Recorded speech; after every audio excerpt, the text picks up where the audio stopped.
네, 공법 체계도 이론 강의 농지법의 세 번째 주제인 농지의 이용 규제 관련 내용들을 보도록 하겠습니다.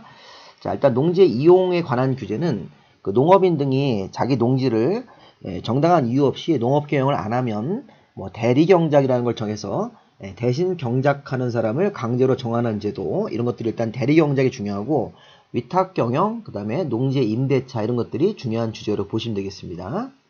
자, 일단은 처음에 위탁경영을 먼저 보겠습니다. 농지의 위탁경영이라고 하는 것은 그 타인한테 보수지급을 약정하고 농작업의 전부나 일부를 다른 사람한테 맡기는 것이 위탁경영입니다. 자, 농지의 임대차하고 좀 다르죠. 임대차는 임대차 보증금을 지급하고 임대차 계약 기간을 정하고, 또 이제 임대차가 대항력을 갖추면 제3자한테 대항력이 있는 그런 형태로 가는 건데, 농지의 위탁경영이라는 것은 농작업의 일부를 다른 사람한테 맡기는 거니까 임대차처럼 뭐 보증금 맡기고 뭐 대항력 갖고 이런 건 없는 겁니다. 자, 일단 농업인이 농사를 짓다가 농작업의 일부나 전부를 위탁경영할 수 있습니다. 그리고 나중에 보수지급을 약정해야 되겠죠. 자, 시험 문제에서는 일단 위탁경영에 대한 정의를 좀 알아두시면 되겠습니다. 우리 앞에서 용어 정리할 때 봤었는데, 농지의 위탁경영은 그 타인한테 보수지급을 약정하고 농작업의 전부나 일부를 다른 사람한테 맡기는 것, 농작업의 전부나 일부를 다른 사람한테 맡겨서 농업 행위를 하는 것이 우리가 농지의 위탁경영입니다. 자, 시험 문제에서 포인트는 뭐냐면, 위탁경영은 다음 어느 하나의 경우 외에는 위탁경영을 할 수 없다고 되어 있습니다. 농지 소유자가. 자, 여기 써있는 사유 외에는 위탁경영이 안 되기 때문에, 위탁경영은 과거의 소작이랑 유사한 개념이라서 여기 써있는 이런 사유일 때만 위탁경영이 가능한 사유, 여기 써있는 사유 아니면 위탁경영을 못합니다. 총 6가지가 있는데, 일단 시험 문제를 푸실 때 이런 걸 조심하셔야 됩니다. 자, 일단 군대를 가게 되면 위탁경영 할 수 있습니다. 자, 3월 이상 국외 여행. 자, 이거 국내 여행이라고 시험 문제 한번 나왔었어요. 3월 이상 국외 여행을 할 때는 위탁경영을 맡길 수 있다는 거죠. 농업법인이 청산 중일 때, 그 다음에 질병이나 취약, 공직 취임. 자, 그 다음에 요거 부상으로 3개월 이상 치료가 필요할 때, 이것도 시험 문제였습니다. 부상으로 2개월은 안 되고 3개월 이상 치료를 받을 때는 위탁경영할 수 있다. 또 교도소에 수용되는 경우도, 또 임신 같은 거 했을 때, 또 분만 후 6개월 미만 기간이 지나면 몸을 좀 추스려야 되니까 위탁경영을 할 수 있는 사유가 되는 겁니다. 자, 우리 농지법은 이렇게 아주 세부적인 거, 임신하면 농사 짓기 어려우니까 위탁경영 할 수 있다. 또 분만 후 6개월 미만까지는 위탁경영이 된다. 7개월은 또 안 된다는 얘기입니다. 농지법이 참 보면 아주 이렇게 세부적인 사항들을 정하고 있습니다. 자, 일단은 3개월 이상 치료, 국외 여행, 또 임신 같은 거 했을 때, 또는 분만 후 아기를 낳고 나서 6개월 미만 정도 기간이 되면 위탁경영을 할 수 있다는 것입니다. 농업법인의 청산 같은 것도 있고, 군대에 가는 경우도 있겠죠. 뭐 공직 취임도 있고. 자, 그 다음에 농지이용 증진사업에 따라서 시행계획에 따라서 위탁경영하는 경우 참고로 보시고, 자, 요게 또 시험 문제였었죠. 자기 노동력이 부족해서 일부를 위탁하는 건데, 자기 노동력이라고 하는 것은 1년에 30일 이상 농업을 종사하고 있을 때 자기 노동력이라고 하고, 1년에 30일 이상 농업에 종사하는 사람이 농사 짓다가 농작업의 일부를 위탁할 수 있다. 그죠? 자기 노동력이 부족해서. 자기 노동력으로 인정받으려면 1년에 28일이 아니라 30일입니다. 이거 시험 문제에서 28일로 했습니다. 그래서 이거 이제 4주, 4, 7, 28 이렇게 해서 28일이 아니라 적어도 30일 이상은 돼야지 자기 노동력으로 인정되고, 자기 노동력이 부족할 때는 농작업의 일부를 위탁할 수 있다.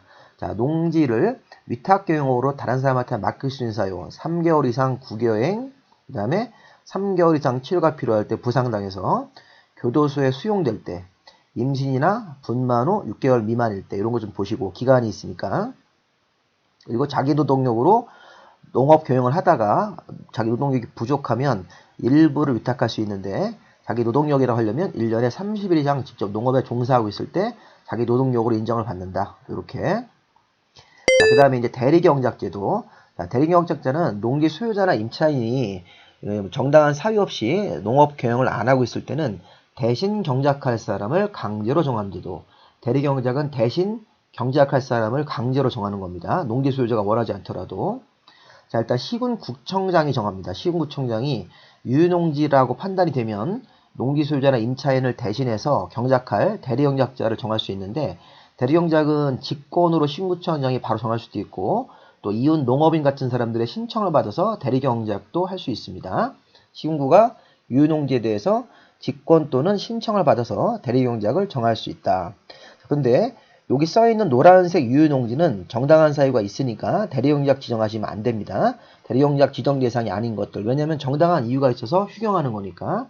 지력증진이나 토양의 개량을 위한 휴경, 연작의 피해가 예상돼서 또 그 지력 회복을 위한 휴경입니다. 여기 지력 증진, 토양의 개량, 연작의 피해가 예상되어서 그 토지의 회복을 위한 휴경, 농지 전용 허가나 전용 협의, 전용 신고, 타용도 일사용허가, 타용도 일사용 신고, 타용도 일사용 협의가 있는데 요 6가지 그 행정 절차는 농지를 개발하는 사람이 합법적으로 개발하기 위한 절차를 거친 겁니다. 민간인들이 전용허가, 전용신고, 또 우리 주무부 장관이나 다른 지방자치단체장들은 전용협의, 또 타용도 일사용허가, 타용도 일사용신고, 타용도 일사용협의 이런 걸 받았을 때는 농지를 합법적으로 개발할 사람이 농지를 취득해서 머지않아 농지를 개발할 거니까 이런 건 대리경작 정하시면 안 됩니다. 앞으로 개발이 예정되어 있기 때문에 이런 것들은 전용 허가를 받은 농지는 앞으로 개발이 예정되어 있으니까 이 대리경작을 정하시면 안 됩니다. 지력 증진을 위해서 휴경, 연작의 피해가 예상되어서 휴경하는 농지, 전용허가, 전용협의, 전용신고, 타용도, 일사용허가, 일사용신고, 일사용협의 같은 것들을 받은 농지는 앞으로 개발이 예정되어 있으니까 대리경작을 정하지 않는다. 이런 노란색 사유가 아니면 유효농지일 때 대리경작을 정합니다. 시군구청장이. 그럼 대리경작자는 1차적으로 누가 들어오냐면요. 인근에서 농업경영을 하는 농업인이나 농업법인이 1차로 먼저 들어오고, 자, 농업인이나 농업법인 지정이 곤란할 때는 농업생산자단체나 학교를 2차 대리경작자로 정합니다. 옛날에 시험 문제 한번 나왔던 개념입니다. 대리경작자는 우선적으로 농업생산자단체나 학교를 정한다 그러시면 안 됩니다. 우선적으로 1차적으로 농업인이나 농업법인으로 정하고 그자가 곤란한 경우에는 농업생산자단체나 학교로 가는 거죠. 대리경작자의 지정. 대리경작자로 지정되는 사람은 1차 농업인, 농업법인, 곤란한 경우에는 2차로 농업생산자단체나 학교로 정한다. 자, 대리경작을 정할 때는 농지 소유자한테 바로 정하는 게 아니라 지정 예고를 먼저 합니다. 그리고 10일 정도 이내에서 기간을 주고 이의신청을 할 수 있습니다. 자, 대리경작 정하는 게 부당하다. 농지 소유자가 이의가 있으면 예고를 받은 날로부터 10일 정도 이내에 이의신청할 수 있다. 이의신청이 들어오면 7일 이내 결과를 통지합니다. 그래서 7일 이내 이의신청을 기각한다. 이렇게. 그러면 바로 대리경작 지정이 되고 통지가 됩니다. 자, 만약에 물론 이의신청이 타당하면 대리경작을 정하면 안 되겠지만 지정 예고를 받고 10일 정도 이내에서 이의신청 기간을 받아주고 이의신청을 딱 받은 날로부터 7일 정도 이내에 심사해서 이의신청에 대한 결과를 통지하고 대리경작을 정합니다. 이때 이제 결과 통지가 이의신청을 받아주지 않겠다 이렇게 기각하고 나서 대리경작을 정하시면 되는 겁니다. 자, 대리경작 기간을 따로 정하지 않는 한 3년으로 한다. 대리경작 기간을 따로 정하지 않고는 3년으로 정한다. 자, 옛날에는 1년을 썼는데 기간을 따로 안 정했을 때 3년으로 개정이 됐습니다. 한참 전에. 자, 주의할 점은 이겁니다. 지정 예고하고 이의신청 10일 정도 받아주고 그다음에 7일 안에 결과를 통지한 다음에 대리경작을 정한다. 그럼 시험 문제가 이겁니다. 여기 보시면 여기서 대리경작 지정 예고하고 10일 정도 이내에서 이의신청 받아주고 결과 통지를 7일이내 한 다음에 대리경작을 정하지 않습니까? 그러면 대리경작 지정 후에는 이의신청을 하시면 안 됩니다. 이의신청은 지정 예고를 받고 10일 안에 할 수 있는 겁니다. 10일 이내. 자, 대리경작이 지정되고 나서는 이의신청 제도가 없습니다. 그래서 시험 문제가 이렇게 낼 수 있어요. 대리경작자로 지정을 하고 나서 10일 안에 이의신청한다고 그러시면 틀립니다. 지정 예고하고 10일 정도 이의신청 받아주고 7일 이내 결과 통지한다. 이의신청을 받아주지 않겠다. 이렇게 하고 나서 대리경작 지정이 바로 들어가는 겁니다. 대리경작 지정이 되고 나서는 이의신청을 못합니다. 지정 예고 갖고 나서 10일 정도 이내 이의신청. 이렇게 대리경작의 의미를 지정되는 절차를 잘 보십시오. 지정 예고, 10일 안에 이의신청, 결과 통지 7일 안에 해준다. 그리고 결과 통지가 이의신청을 기각하겠다, 받아주지 않겠다 그러면 대리경작 지정이 되는 겁니다. 자, 그 다음에 대리경작자는 수확량의 100분의 10을 수확일로부터 1개월 안에 농지 소유자나 임차인한테 지급해야 됩니다.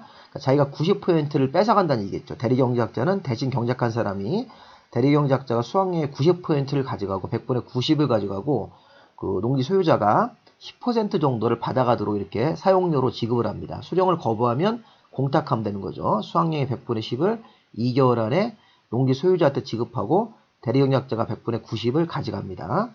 자, 대리경작 중지 신청은 농지 소유자가 대리경작을 당해보니까 안 좋죠. 이 90%를 뺏어가니까. 그럼 내가 스스로 경작을 하겠다. 자, 농지 소유자가 스스로 경작을 하겠다는 얘기는 대리경작 지정기한 끝나기 3개월 전까지는 중지할 것을 시군구에게 신청을 해야 됩니다. 내가 스스로 짓겠다. 뭐 1년 당하고 나서 대리경작을 내가 스스로 할 수도 있고, 중지 신청할 수도 있고, 그리고 2년 정도 지난 다음에 대리경작 중지 신청할 수 있는 겁니다. 자, 어쨌든 대리경작 기간 끝나기 3개월 전까지는 중지할 것을 신청하고, 또 신구청장은 중지 신청을 받으면 1개월 안에 대리경작을 중지하고 농지 소유자한테 알려주는 겁니다.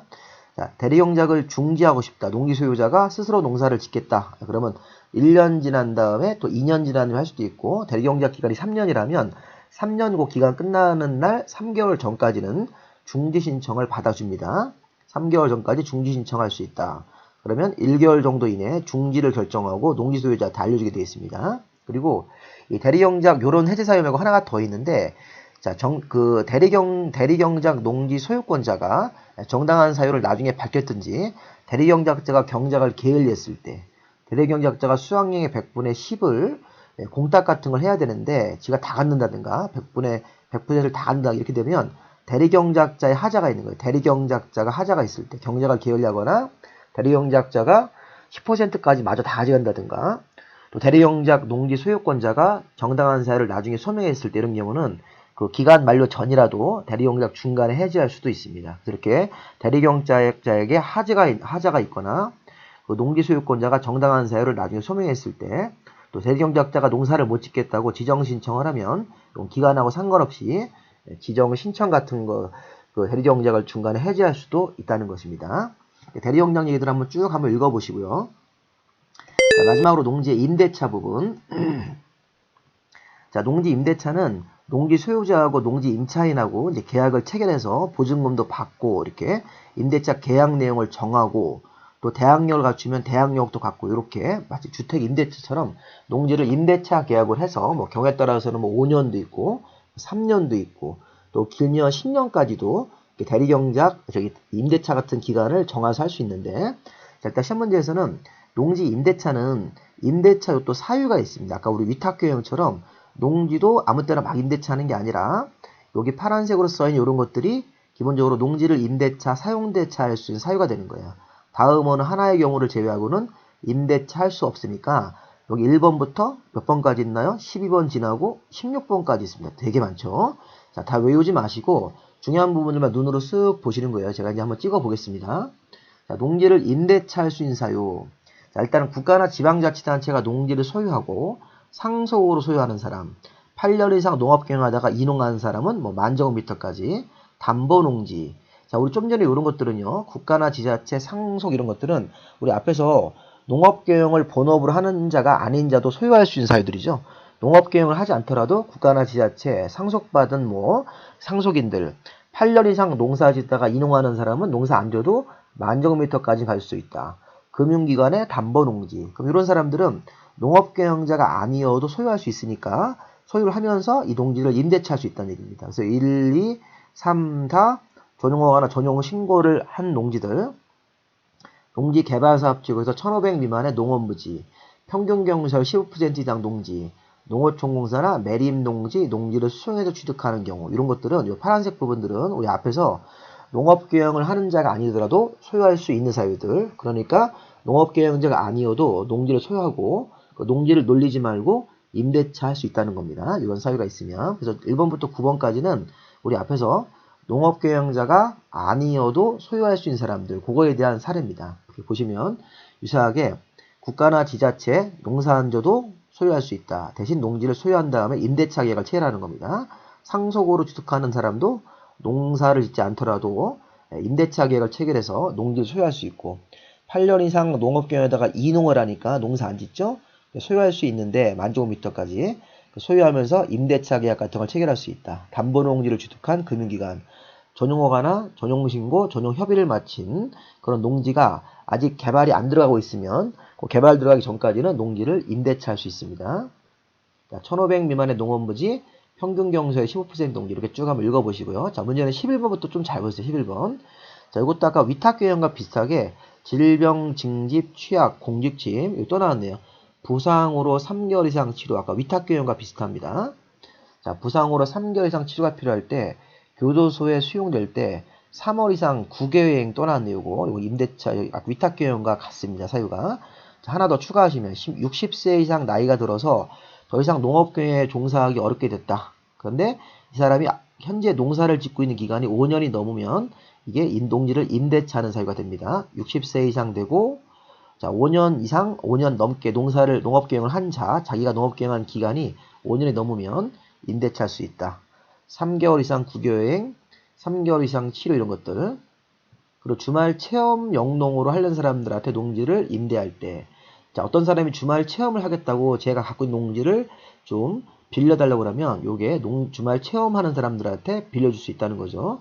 자, 상속으로 농지를 취득한 사람은 10,000제곱미터까지만 가야 되는데 초과 소유하고 있다. 상속으로 농지를 취득한 자가 농업경영을 하지 않는 자인데 소유상한을 초과해서 갖고 있는 농지도 임대차할 수 있고, 마찬가지로 15번도 8년 이상 농업경영하다가 이농하는 사람. 자, 소유상한을 초과해서 갖고 있다. 그런데 10,000제곱미터 미만만 가져야 되는데 초과해서 갖고 있는 경우는 농지 임대차 사유가 되고, 자, 여기 16번도 하나 좀 보실까요?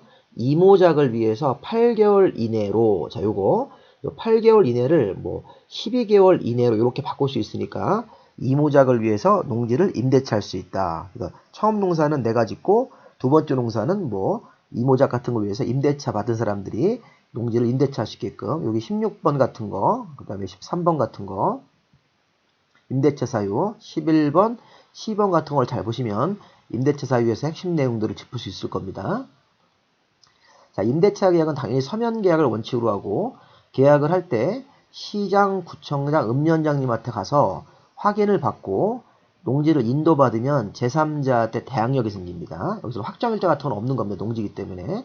시고 읍면장한테 가서 확인 도장을 받고 인도 같은 걸 받으면 제3자한테 농지 임대차에 대한 대항력이 생긴다.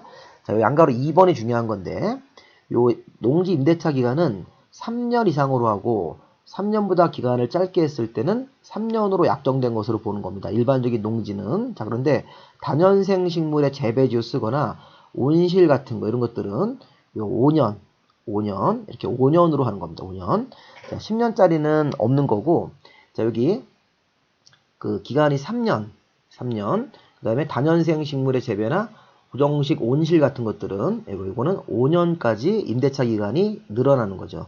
3년 이상으로 하되 기간 지정이 없거나 3년보다 짧을 때는 3년으로 하는데, 다년생 식물을 재배하는 농지, 온실 같은 거로 농지를 쓰겠다 이렇게 임대차 할 때는 계약 기간이 10년이 아니라 5년입니다. 5년. 이런 것들 한번 중심적으로 좀 보시고, 그리고 이제 이 기간이라든가 임차료 같은 거에 대해서 당사자 간 협의가 안 되면 시군구청장한테 조정 신청을 할 수 있고, 3개월 전까지 갱신 거절 통지가 없을 때는 종전계약과 동일한 계약이 체결된 것으로 본다. 묵시적 갱신. 국공유 농지에 대해서는 이런 임대차 관련 규정들을 적용하지 않습니다. 이런 내용들 한번 읽어보시면서 임대차 마무리 하시겠습니다. 자, 위탁경영, 대리경작, 임대차. 특히 임대차 기간 3년짜리하고 5년짜리가 있으니까 그런 걸 한번 잘 보시고 합니다. 10년 같은 경우는 따로 없습니다. 자, 일단은 농지법도 기본 이론 먼저 한번 잘 보시고, 기본 이론만 아시면 기출문제에서 풀 수 있습니다. 문자로 우편 주소나 이렇게 이메일 주소 알려주시면 제가 우편으로, 제가 무료로 이런 자료 보내드리고 있고요. 이것만 잘 하십시오. 한번 해보시면 공법의 기본 핵심적인 내용들을 익힐 수 있습니다. 자, 이렇게 책으로 받고 싶은 분들은 책이 다 떨어져가지고 제가 파일로 보내드리고 있으니까 그 이메일 주소 같이 이렇게 문자를 알려주시면 제가 파일 형태로 넣어줘도 되니까 몇 장 안 되니까 프린트할 수 있을 겁니다.